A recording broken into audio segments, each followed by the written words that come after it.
All right, so today we're going to be making migas with chorizo and beans. So first thing you want to do is get the oil preheated or heated to about 350. So I'm going to use this temperature probe to just kind of let me know when it's ready. It seems like 350 is usually like the magic temperature for almost anything that you need to fry.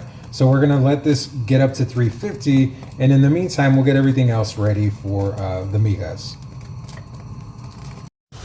All right, so the oil hit 350 and I put the little tortilla pieces in there, and so it drops down, right? So the thing you want to do is make sure don't overcrowd it too much, or the oil temperature will go down really low and you won't make them, they won't get crispy. They'll be like soggy or chewy. And so as long as it doesn't go down too low below that 300 mark, you should be okay.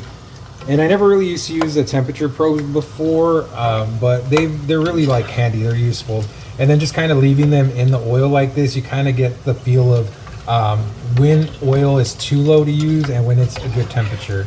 So you see them kind of turning that golden brown color. So I am going to start taking them out of the oil.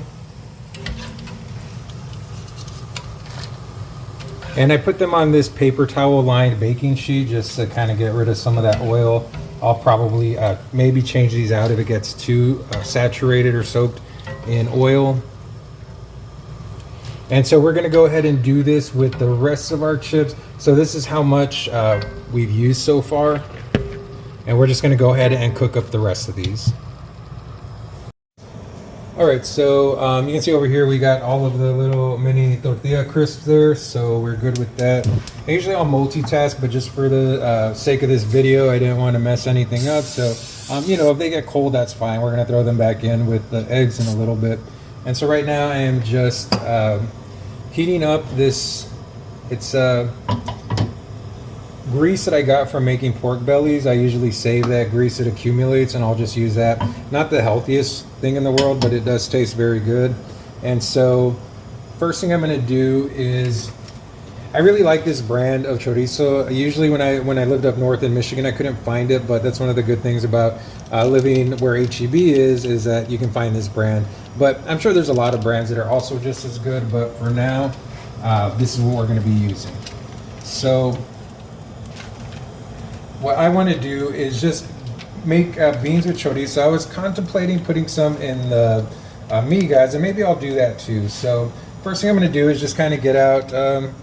Usually when I make beans and chorizo, I'll use a decent amount, like probably a quarter of the sausage that's in here. But since we're making it for the beans and the migas, I think this is good right here. So I'm just going to cut this piece off. And this is usually how I do it right here, is I just kind of grab it right there at the seam and let it, and just kind of tear off the casing. And then just let that, and now that my pan is heated, I'm going to lower it close to the midway point.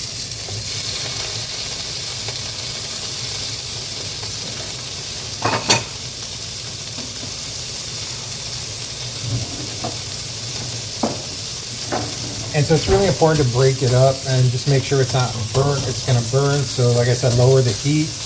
That's usually the thing. Like when you first start cooking, the biggest thing is just controlling the heat.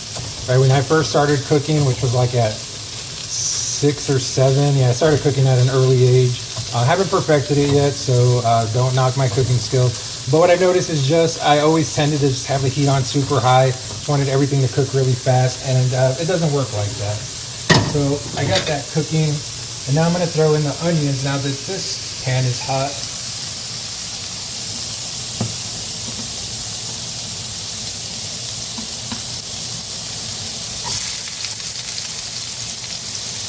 So whenever you're cooking onion and tomato, you always want to start with the onion because it takes a little bit longer for it to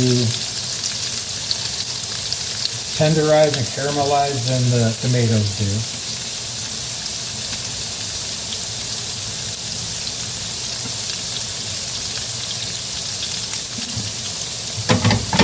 And so if you want, you can use the same spoon that you use for the chorizo because it's all going to kind of be mixed in together.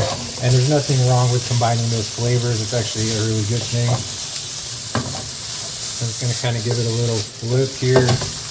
I like to get some of that like almost a char going on there, like a smear on some of the sausage. You can see like that piece right there. Not too much, but it definitely gives it a little more flavor.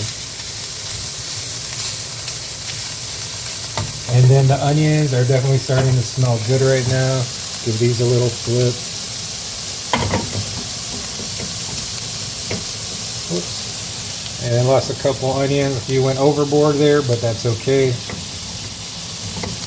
And you can definitely control the amount of oil or grease that you're putting in there. This does look like maybe a little too much, but the tomatoes will soak it up when I put them in. And with the tomatoes, I'm not going to leave them on super long. There goes another onion overboard. And I'm not going to use all of these tomatoes, just like half of what I chopped up. That looks good right there. And you can always leave the onions longer depending on the texture that you like them, like how tender and soft you prefer them. For me, that's good. I don't like them too much. Let me get back to the chorizo real quick. Yeah, see, if I had kept this thing on high, by the time I came back to it, it would have probably been well done. So it's looking like it's getting there. I'm just gonna let the residual heat keep cooking it. So I'm gonna turn it off. It looks like it's getting there. So the next thing I want to do is just open up the can of beans. Again, that's one of the cool things about living by an HEB is you get these variety of beans. I like these. I don't like the ones that are already mashed and refried because you get like a kind of paste texture to it. It's like really thick, and I don't really care for that too much. So I prefer just getting the whole beans. Whoops. And what I do is like to strain the bean juice into a separate container, because a lot of times what happens with me is I end up let me turn this on. And let me turn off the veggies. So the veggies are good right there. What ends up happening is I leave too much liquid and then they get too like watery after I mash them. So I like to kind of drain it, save the juice for if I need to keep adding some after I mash them. So we've got the chorizo ready, the veggies ready. I'm starting to cook the beans a little. All right, so the next step, now that we've got the beans cooking over here, looks like they're about ready to be mashed. So what I want to do now is just, I'm going to go with 6 eggs, and the ratios are all, what you like. So if you like a heavy egg ratio or tortilla ratio, that's up to you.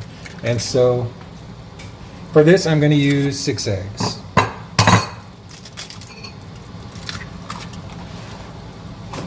And so something that I was taught is always keep the pointy part up where your thumbs are. They're easier to split that way. And so you crack them like this. You just kind of pull them apart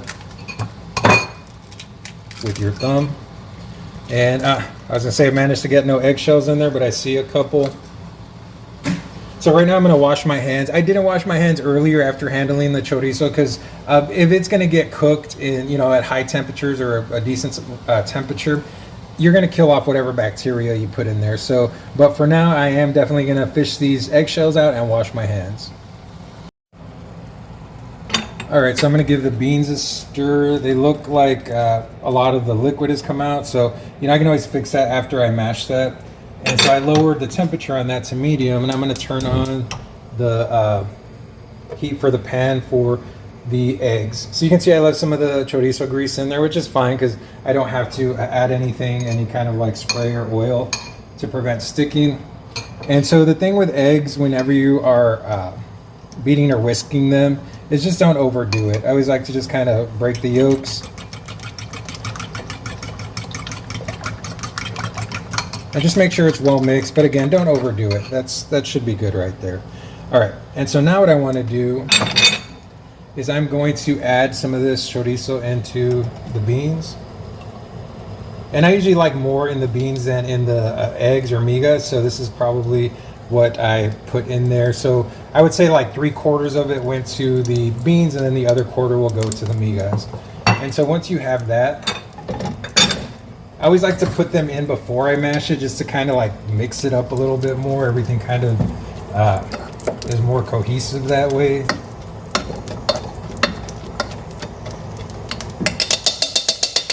I don't want to overdo it, so I think that should be good.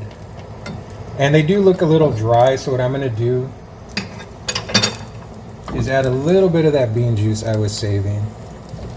All right, and I hear the other pan telling me it's getting ready. And so the veggies, I'm saving them till the end. I don't want to put anything in there. I don't want to put my chips or veggies in yet until the eggs are kind of cooking, because the veggies are cooked already and you don't want the tortillas to get soggy. So what I'm going to do is just put the eggs in there. And after this, I won't be using the same spoon anymore for the beans. I'm going to turn those off. Just let them sit there. The rest is really close to being done. So I want to season the eggs.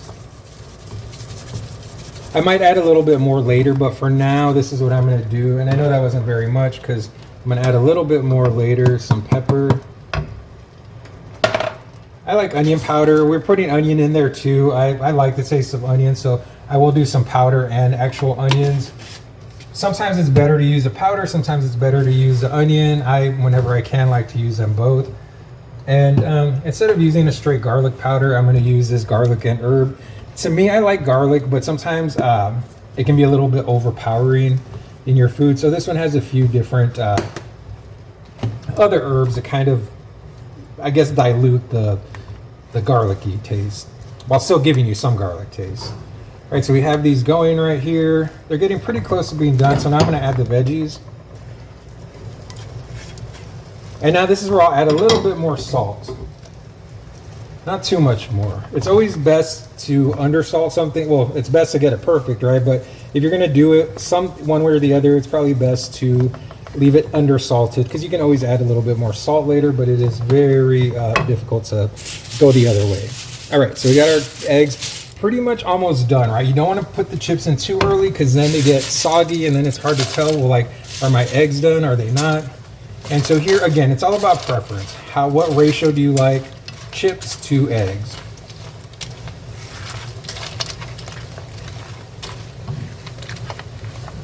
And maybe just add a little bit more seasoning now that the chips are in there, because the more things you add, the more diluted your seasoning gets, right? And then I always like that saying, if you ain't sneezing, you ain't seasoning, or something like that. As long as you don't overdo it, you should be fine.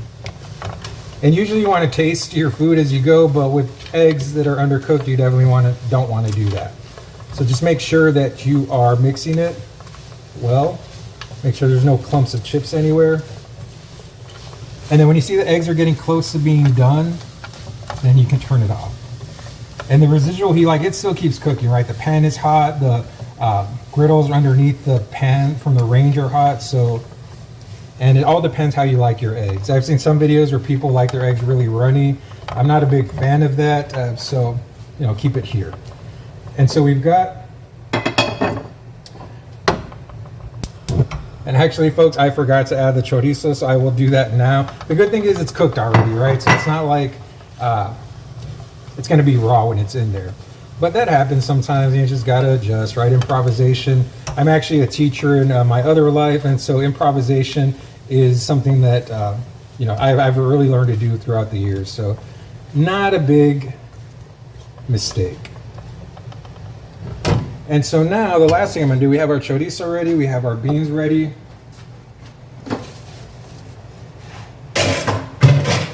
I really like, again, HEB's tortillas. When I lived up north in Michigan, I learned to make them from scratch because you couldn't find anything like these up north. But here at HEB, their bakery sells some that are pretty much, and let me use a smaller thing, that are, you know, pretty much like homemade ones. And so this is just going to be, some people like to put their migas in a taco and a tortilla. I'm going to use it for the beans. And so I'm just going to go ahead and heat this up, and then everything is pretty much ready. So once this is done, I am going to plate it up and have breakfast. All right, and so I'm just going to heat up this tortilla here, finish with that. And once I do that, and be careful, you don't have to do it right on the flame, right? You can use a griddle or a pan. And then I'm just gonna make a quick little bean and chorizo breakfast taco. And here you have it. Here are the migas and beans and chorizo and tortilla.